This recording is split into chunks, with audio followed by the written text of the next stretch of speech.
Bora para o exercício número 7. No exercício número 7, diz assim, ó, em um experimento de eletrostática, 3 pequenas esferas carregadas com cargas de mesmo módulo, estão cada uma delas fixamente posicionadas nos vértices de um triângulo equilátero, sendo que a esfera 1 possui carga positiva e as esferas 2 e 3 carga negativa. Faça no seu caderno um esquema da direção e do sentido da aceleração que atuará nessas esferas no instante em que elas forem soltas das respectivas posições de equilíbrio. Interessante. Nós temos 3 esferas, 2 com cargas negativas, 1 com carga positiva, situadas nos vértices de um triângulo equilátero. E agora o exercício pergunta para nós qual que é a aceleração resultante. Faz sentido, porque a aceleração é uma grandeza vetorial. Ok. Tem uma coisa aqui no olho. Então, exercício número 7. Nós temos que o módulo dessas cargas, então, a carga Q1 em módulo é igual ao módulo da carga Q2, é igual ao módulo da carga Q3. O que diferencia de uma carga para outra pode ser, no caso, um sinal. Temos, então, duas cargas negativas e duas negativas e uma positiva. Vamos supor, então, que a carga Q1 é a positiva, tá? Então, eu tenho mais Q igual a menos Q igual a menos Q. Então, o módulo vai ser o quê? Q. Tudo bem? Então, eu só estou referindo aqui, ó, carga 1 é a positiva, a carga 2 é negativa, a 3 é negativa também. Então, o exercício diz aí que são cargas que estão situadas nos vértices de um triângulo equilátero. Então, no triângulo equilátero, nós temos que as distâncias, o tamanho dos lados são todos iguais. Então, todas elas estão separadas por uma distância igual também, tá? Então, só para representar aqui, por exemplo, aqui seria L, aqui seria L e aqui também seria L, tudo bem? Só vou tirar isso aqui para não ficar muito poluído, ok? Então, nós temos aqui a carga 1, vou colocar a carga 1 aqui, o Q1 é uma carga positiva, aqui eu vou colocar a carga Q2, que é a negativa, então, vou deixar Q, vou deixar aqui menos Q, e aqui também menos Q, tá? Então, aqui é 1, 2, 3, é a carga, né? Carga 1, carga 2, carga 3. Em que a de cima é positiva e as duas de baixo são negativas. De novo, eu deixei o canetão ali, né? Ok. Então, vou representar essa daqui, a positiva, vermelhinha. As negativas vou representar com a cor pretinha. Então, a vermelhinha e as pretinhas. A pretinha é a negativa. Aí, agora nós precisamos analisar as forças de forma vetorial. Por quê? Porque se nós analisarmos a forma de maneira vetorial, nós teremos uma noção para onde está indicando a aceleração. Então, quando eu tenho uma força neste sentido, se essa força está nesse sentido, significa que a aceleração desta força também está nesse sentido. Então, tenho uma aceleração nesse sentido. Por quê? Se não estão lembrando aí, força é igual a massa vezes a aceleração. Então, se você tem de um lado da igualdade um vetor, você vai ter que ter, consequentemente, um outro vetor do outro lado da igualdade. E esse outro vetor do outro lado da igualdade é a aceleração. Então, se você tem um vetor apontando para a direita, tendo essa indicação, né, que ele tem um sentido para a direita, então esse também aqui, o resultado, né, força resultante, consequentemente também terá um sentido para a direita, tá? Então, nós estamos analisando vetor por vetor, tá bom? Acho que assim fica mais tranquilo. Tá bom, tá. Tira todas as informações aqui e vamos prosseguir aqui. Vamos então, ao invés de analisar inicialmente a aceleração, nós iremos analisar então a força e, consequentemente, nós teremos a informação da aceleração. Porque se nós temos uma força, nós temos uma aceleração. não estou falando de somatório de forças ainda, tá bom? Então, no caso em que nós temos um somatório de forças igual a zero, nesse caso não teremos mais uma aceleração resultante, tá? Então, vamos lá. Vamos analisar as forças nestes casos aqui. Essa carga Q2, ela sofre influências elétricas da carga Q1 e da carga 3. Da carga Q1, ela sente atração, da carga Q3, ela sente repulsão, porque o sinal delas é igual. Então, vou representar estas influências aqui. Então, vamos lá. Então, a carga Q3 faz com que a carga Q2 se distancie dela. Então, para ela se distanciar, como que nós vamos representar isso? Nós podemos representar pela força que a carga 3 faz na carga 2. Então, essa aqui seria a força. Então, essa aqui seria a força que a carga 3, carga elétrica 3, está realizando na carga 2, tá? Eu representei errado, aqui é 2. É força 2, 3. Então, nós já representamos qual é a força que a carga elétrica 3 faz na carga 2. Agora iremos representar a força que a carga 1 realiza na carga 2. Então, vou colocar essa força vermelhinha, tá bom? Então, essa carga 1, ela é positiva. Então, por conta da carga Q2 ser negativa, vai ter uma força de atração entre elas. Então, a força será nesse sentido, que eu até dou uma apagadinha nessas. Então, a força será de atração. Mas eu vou representar essa força na carga Q2, porque é a força que a carga Q1 realiza sobre Q2. Então, se é sobre Q2, eu vou representar essa força nessa carga. Então, é a força que essa carga está sofrendo. Então, vou representar essa força aqui.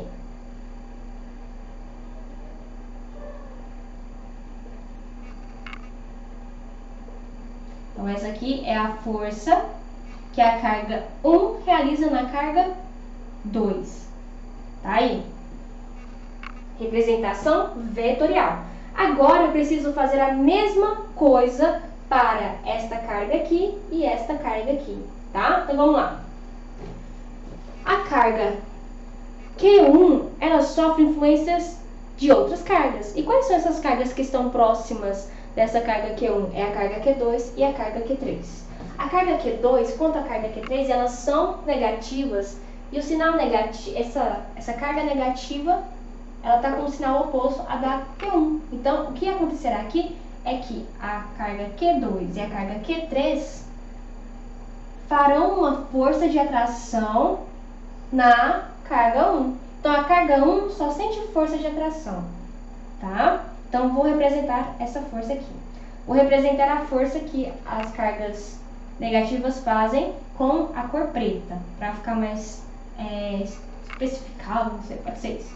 Então, a carga Q2 vai atrair a carga Q1. Então, essa aqui é a força que a carga 2 faz em 1.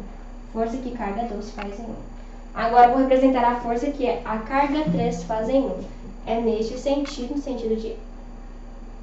no sentido da própria carga direção da própria carga e no sentido indicando a carga Q3. Então, essa aqui é a força que a carga 3 faz em 1. Ok. Agora falta analisar a situação de mais uma carga. Essa carga aqui que é a carga 3. A carga 3, ela sofre por conta das cargas que estão próximas dela, né? Então, quais são as cargas que estão próximas da carga Q3? A carga Q1 e a carga Q2. A carga Q1 vai proporcionar uma força de atração na carga Q3. Então, ela vai atrair essa carga Q3 para ela, na direção dela. E sentido também, sentido para ela. Então, essa aqui é a força que 1 aplica em 3, é uma força de atração. Então a carga 1, ela atrai a carga Q3. Agora nós precisamos representar a força que Q3 sente de Q2.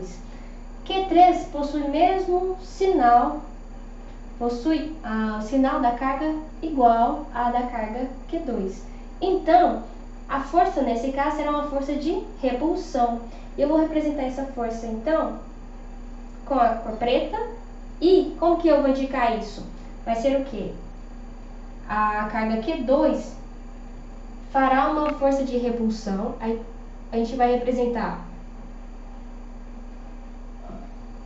uma direção em que é na mesma direção das cargas, né? Vai ser nessa direção.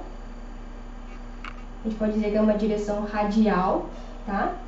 E o sentido vai ser para o lado oposto, para ir o mais longe possível. Então, essa aqui é a forma que nós podemos representar. Então, a força que a carga 2 faz sobre a carga 3. Pronto, nós representamos todas as forças isoladamente. Todas as forças que cada carga nesse sistema sente ou sofre. Agora, nós iremos ver a resultante dessas forças. Nós iremos analisar a resultante de cada força, não, a resultante de cada carga. A resultante da força para cada carga, tá bom? Então, vamos lá. Então, para nós encontrarmos essa força resultante, nós iremos realizar uma soma vetorial. O caso mais simples talvez seja, praticamente, acho que seja esse, né? Talvez seja, acredito que sim. Então, olha só, nós temos um triângulo equilátero. No triângulo equilátero, nós temos que todos os ângulos internos valem 60, tá? Então, esse ângulo aqui vale 60 graus. Então, o que acontece? Não precisa entrar muito nesse caso, não. Eu só quero que você entenda o principal. Então, olha só, você pode analisar esse vetor como se tivessem pessoas puxando uma cordinha aqui nessa carga e puxando nessa direção que o vetor indica. Então, imagina você aqui. Você está sendo puxado por cordas nesta direção e sentido. Para onde você vai se você pudesse se mover? Você virá nessa direção aqui, ó. Tá? Então, você virá nessa direção, ok? Então, como que nós podemos fazer essa soma? Pela regra do paralelogramo, tá? Mas não precisa nem fazer conta, pessoal. Nós não temos nem os valores das cargas para fazermos essas contas, tá? É mais uma questão de você conhecer para onde que é essa força resultante, tá? Então, a força resultante, nesse caso, olha só. Essas forças vão fazer com que essa partícula, com que essa carga vá verticalmente para baixo. Podemos interpretar de outra maneira? Podemos. Poderíamos, então, só vou limpar um pouco isso aqui, tá? Nós podemos decompor essa força aqui. Como que ficaria? Ficaria uma... Ó, essa aqui é a força que tá aqui, tá? Só representei ali. Ela tem uma componente para baixo e ela também tem uma componente horizontal. Ok, essa aqui é a representação desse vetor. Vou fazer a representação desse outro vetor. Ele é esse vetor aqui, ó, tá bom? Mesma direção, mesmo sentido, mais ou menos a mesma intensidade. Esse vetor, ele tem uma componente vertical e tem também uma componente, vertical e uma componente horizontal. Agora analisa essas decomposições aqui. Você tem que, ó, esses vetores têm intensidade iguais. Então, esse vetor tem a mesma intensidade que esse. Então, consequentemente, essa decomposição também terá o mesmo valor desta outra decomposição.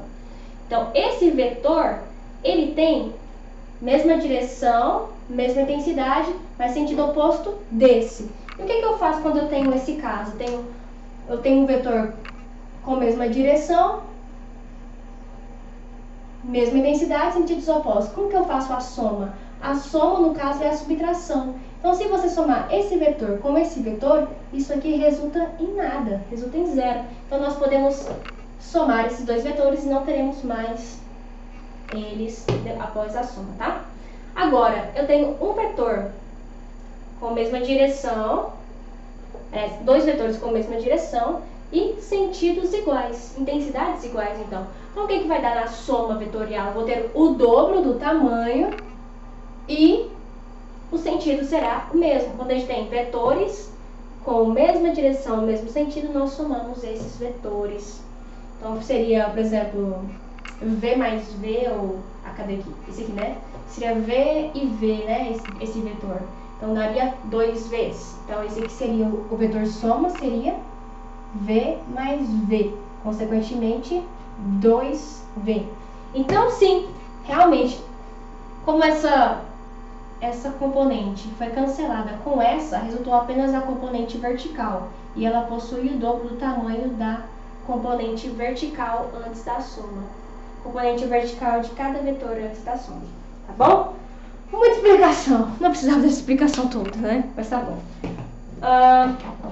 Vamos tentar ser mais simples, né?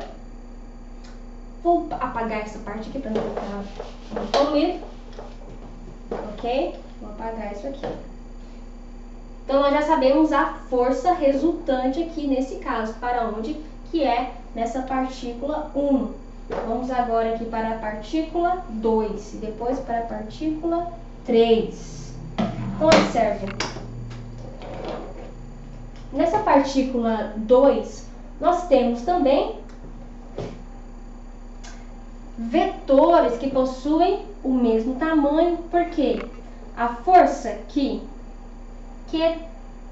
Q3 faz em Q2, ela vai ser o quê? A força vai ser a constante eletrostática vezes Q elevado ao quadrado dividido por uma distância ao quadrado. Essa distância L aqui que eu tinha representado no começo do exercício. E a força que 1 faz em 2 é a mesma força. As cargas, elas possuem o mesmo módulo, tá? Ali o mesmo módulo. Então, essa força é igual a essa, mas só que direção e sentidos diferentes, tá? Então, análogo àquele caso, nós podemos somar pela regra do paralelogramo, tá? Ou então, simplesmente, você pode fazer a soma dessa maneira aqui, ó. Você vai pegar o vetor, vai representá-lo. Depois, para você fazer a soma do outro vetor, desse vetor com o próximo, você vai pegar esse vetor e vai somá-lo aqui. Mas você tem que tomar um certo cuidado, porque você tem que manter o início do vetor e aonde ele termina com a mesma direção, tá? Aí daria essa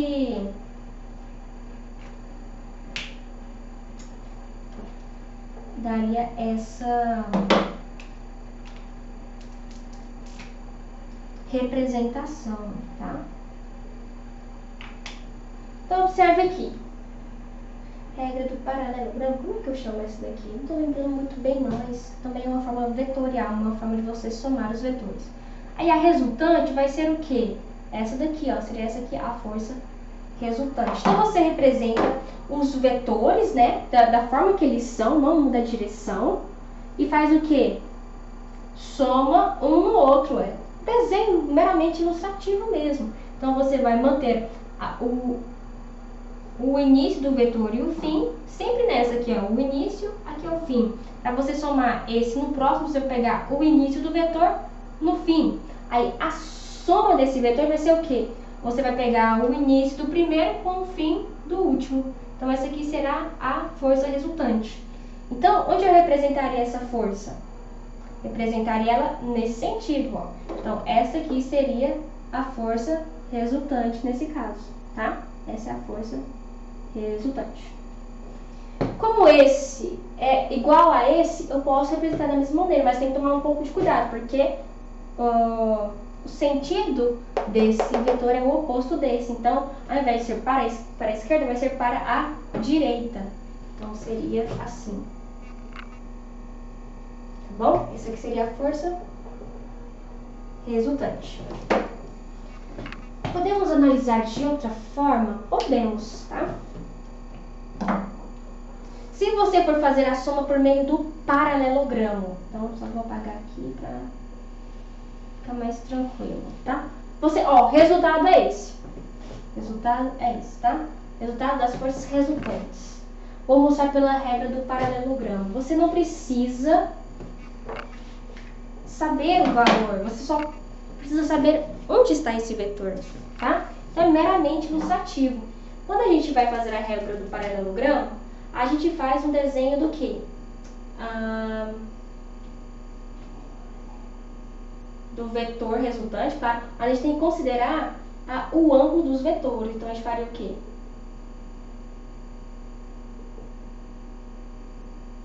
Você vai fazer o quê? Um quadrilátero que mantém, claro, nos lados opostos vão ser paralelos e congruentes, mas você vai manter o mesmo tamanho desse vetor aqui e desse aqui. E consequentemente, o vetor resultante vai estar aqui, ó. Tá? Aqui também, ó, você faz a mesma coisa. Mantém o mesmo comprimento, tá? Aqui você mantém o mesmo comprimento que aqui e aqui o mesmo comprimento que aqui. E esse aqui será a força resultante.